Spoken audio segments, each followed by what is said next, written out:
Nyo. Okey, kita beralih ke cerita berkaitan dengan Manchester United. Cavani hero, aku tak nak kata dia racist sebab aku rasa dia tak berniat pun nak jadi racist. Itu kita semua tahu. Okey? Tapi apa yang aku nak cerita pasal El Matador ni adalah bullfighter that kills tu maksud dia El Matador ni 2 gol, 1 assist lawan dengan Southampton menunjukkan kualiti yang dia still ada pada usia 33 tahun.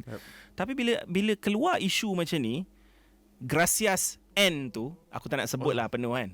Kat Malaysia pun kita ada benda yang sama, tapi perkataan tu perkataan K yang mungkin aku dengan Kish pernah lalui. Dan kalau kena macam tu, tak kisahlah kau cakap dengan cara manja ke sayang ke, benda tu still menghina. So Kish, pendapat kau sendiri tentang aku bukan defend Cavani sebab aku fan Man United. Aku rasa bila kita bersembang tentang penggunaan perkataan-perkataan macam ni, secara amnya memang kita nak reject segala penggunaan. Tak kisahlah kau punya intention, tapi reject. Every time you use that word, it's wrong. Tapi dalam konteks Cavani pakai dengan kawan dia, dalam konteks penggunaan perkataan tu dalam budaya Amerika Selatan dekat Uruguay, perkara tu diterima. Contoh Cavani ni seorang pemain yang dah beraksi kat Eropah dengan PSG dah berapa tahun. Dia dah beraksi kat Eropah sepanjang kerjaya dia. Aku rasa dia pemain yang bijak, a smart individual. Untuk seorang yang bijak, kalau dia tahu perkataan tu memang perkataan yang keji kat Uruguay juga, dekat Latin America juga, aku tak rasa dia sebodoh nak letak benda tu kat public. Aku rasa dia letak benda tu kat public sebab dia innocently tak tahu benda tu unacceptable. Saya kata gracias kot. And then dia bersembang dengan kawan dia, dengan someone yang dia kenal. So bagi dia penggunaan perkataan tu nampak macam normal. Sekarang ni aku rasa dia dah terima yang perkataan tu unacceptable di mata orang. Dia dah buat apologize. Ole pun dah kata Cavani rasa sorry. Betul. So tutup cerita, move on lah, itu je. Tapi isu dia kat sini, isu yang lebih besar adalah dia yang kata diversity inclusion program. Maknanya diorang ni yang tak prihatin dia datang daripada negara lain, main dalam budaya yang berbeza, main dalam liga yang berbeza. Diorang kena study benda ni sebenarnya. Sebab umpama aku pergi negara Arab contohnya, lepas tu aku cakap benda sensitif demi orang Arab kat sana. Contoh, umpama dia macam tu. So kita tak boleh masuk negara orang lain cakap ikut suka hati. Correct. Kan. Tapi kalau kau masuk Arab, contoh kalau kau masuk negara Arab, kau cakap something yang you don't sensitive, like, but you did it innocently, kau buat tanpa tak tahu, disengajakan tak disengajakan.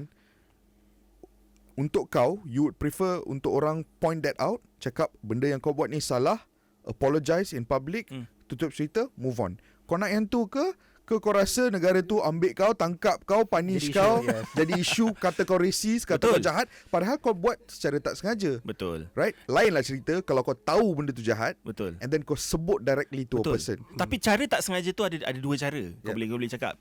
Tak sengaja dan tak check adalah satu benda. Tak bagi aku suka. Bagi aku, sebab bila kau dengar interview dengan Troy Deeney cakap, dia mungkin patut, kalau kau post something macam aku, kita public figure, orang kenal kita apa semua kat TV, bila aku nak post sesuatu aku fikir 2 kali, babe.